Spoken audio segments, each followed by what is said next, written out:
Perkenalkan, nama saya Pinjai Mega Rizky dengan NIM 233081132 dari Prodi Administrasi Bisnis kelas 4D. Di sini saya akan presentasikan tentang analisis dan implementasi strategi bisnis dari perusahaan sumber Alvaria Trijaya Tbk Alfamart. Baik, kita langsung aja mulai ke profil perusahaan. Jadi, profil perusahaan dan alasan kenapa saya memilih studi kasus adalah yang pertama, profil perusahaannya itu Alfamart adalah salah satu perusahaan retail modern terbesar di Indonesia. Didirikan pada tahun 1989 dan mulai beroperasi sebagai jaringan minimarket pada tahun 1999. Alfamart kini memiliki lebih dari 18.000 gerai yang terbesar di seluruh Indonesia dan Filipina. Alfamart melayani jutaan konsumen setiap hari dengan produk kebutuhan pokok, barang konsumsi harian, serta layanan digital seperti pembayaran dan top up. Nah, alasan saya memilih studi kasus dari Alfamart ini adalah karena studi kasus itu memiliki perusahaan ini sangat relevan dengan kondisi industri saat ini, khususnya dalam hal adaptasi teknologi, kemitraan waralaba, dan strategi ekspansi agresif. Selain itu, data perusahaan terbuka dan mudah diakses melalui laporan tahunan dan publikasi resmi, memudahkan saya untuk menganalisis dengan data yang aktual. Selanjutnya, ada visi dan misi dari perusahaan Alfamart ini. Yang pertama itu visinya menjadikan jaringan distribusi retail terkemuka yang dimiliki oleh masyarakat luas dan berorientasi pada pemberdayaan usaha kecil. Misinya yang pertama itu adalah memberikan kepuasan pelanggan melalui pelayanan prima dan produk berkualitas. Yang kedua, menyediakan jaringan toko yang nyaman, modern, dan efisien. Yang ketiga, menjalin kemitraan strategis yang saling menguntungkan. Yang keempat, mengembangkan sumber daya manusia secara berkelanjutan. Dan yang terakhir, memberikan nilai tambah kepada seluruh pemangku kepentingan.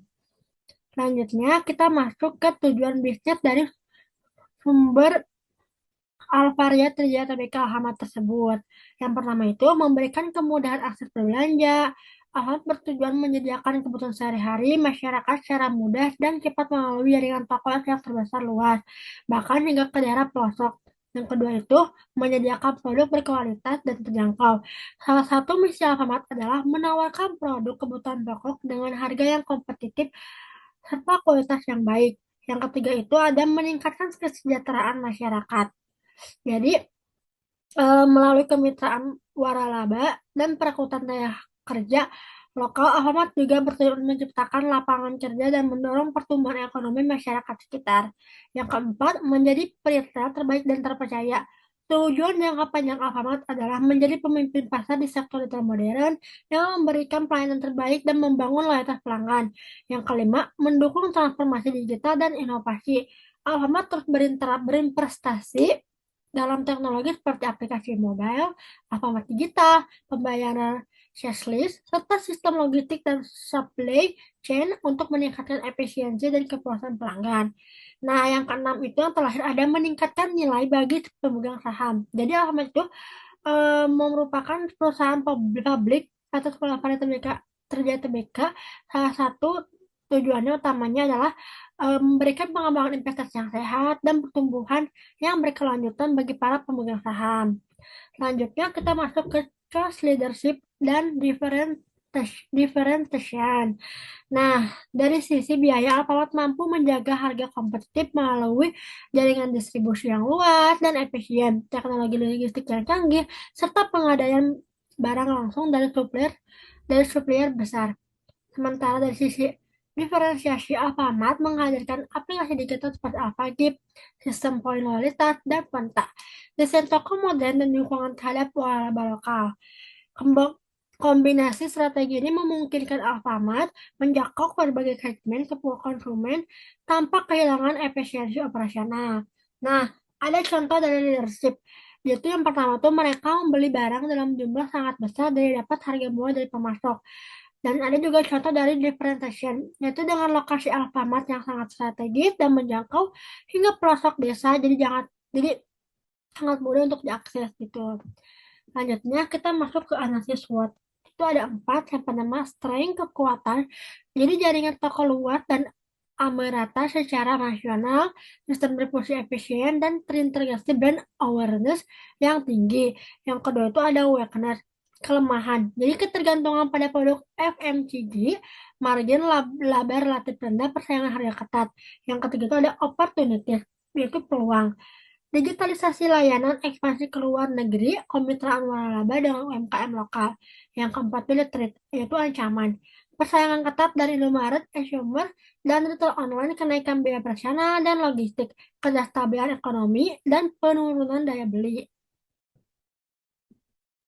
Selanjutnya ada analisis pesta. Yang pertama itu ada politika. Indonesia saat ini relatif stabil secara politik yang menguntungkan sektor retail. Yang kedua itu ada ekonomi. Kondisi ekonomi Indonesia sangat mempengaruhi penjualan Alfamart. Yang ketiga itu sosial. Gaya hidup masyarakat yang semakin praktis dan cepat mendorong pertumbuhan minimarket. Yang ketiga itu, yang keempat itu ada teknologi. Alfamart sangat aktif mengembangkan teknologi digital. Terus ada environmental. Konsumen dan pemerintah kini semakin peduli terhadap isu lingkungan seperti penggunaan plastik dan yang terhadap legal, yaitu Alfamart harus taat terhadap regulasi yang berkaitan dengan perdagangan, perlindungan konsumen, dan kemitraan waralaba. Nah, selanjutnya kita masuk ke analisis rantai pasar. Dalam rantai nilai Alfamart, aktivitas mitra baru untuk waralaba, efisiensi plastik, logistik lewat pengembangan pusat distribusi, serta kampanye loyalitas. Pelanggan melalui program kontak. Semua ini dijalankan oleh divisi yang terorganisasi dan memiliki target waktu pelaksanaan yang jelas. Selanjutnya ada KPI strategis. Untuk mengukur keberhasilan strategi, Alfamart menerapkan KPI yang jelas sebagai penggunaan aktif aplikasi AlphaGip meningkatkan 30% dari tahun sebelumnya. Lalu ada jumlah mitra waralaba ditargetkan bertambah 1.000. Terus ada waktu distribusi barang ke toko dipangkas menjadi di bawah 48 jam. Lalu juga ada transaksi dari member Ponta diharapkan naik 24% dan penggunaan plastik di toko dikurangi 50%. Dan yang terakhir ada KP ini membantu memastikan bahwa strategi tidak hanya dirancang tetapi juga dijalankan secara terstruktur. Tentu ada banyak-banyak risiko. Dalam menjalankan strategi, Alfamart mengidentifikasi 6 risiko utama. Yang pertama, gangguan teknologi, isu reputasi, kinerja, metode laba, kendala logistik, persaingan pasar, dan kondisi ekonomi. Risiko-risiko ini dipetakan dalam risk matrix berdasarkan tingkat dampak dan kemungkinan terjadinya. Mitigasi yang dilakukan meliputi audit sistem, pelatihan keamanan siber, pengawasan laba, perluasan pusat distribusi, dan strategi efisiensi biaya. Dengan pendekatan ini, Alfamart mampu menjaga keberlangsungan bisnis meskipun berada dalam lingkungan yang penuh ketidakpastian. Selanjutnya ada struktur organisasi. Alfamart memiliki struktur tata kelola sesuai prinsip good corporate governance. Rapat umum pemegang saham merupakan lembaga tertinggi. Dewan komisaris mengawal jalannya perusahaan dan didukung oleh komite audit serta komite nominasi dan remunerasi. Selanjutnya ada kesimpulan dan rekomendasi. Jadi kesimpulannya dari peta sumber Alvaria terjadi ini adalah strategi bisnis Alfamart merupakan kombinasi dari efisiensi operasional, inovasi digital, serta pemberdayaan UMKM. Dengan menerapkan strategi trust leadership dan differentiation, perusahaan berhasil mempertahankan pangsa pasar yang luas. Implementasi strategi dilakukan secara menyeluruh oleh semua divisi dengan dukungan KPI dan risk manajemen yang kuat. Nah, rekomendasinya adalah saya merekomendasikan agar perusahaan mendorong efisiensi biaya dan memperkuat keunggulan digital agar bisa bersaing di masa depan. Sekian dari saya, mohon maaf atas kesalahan. Wassalamualaikum warahmatullahi wabarakatuh.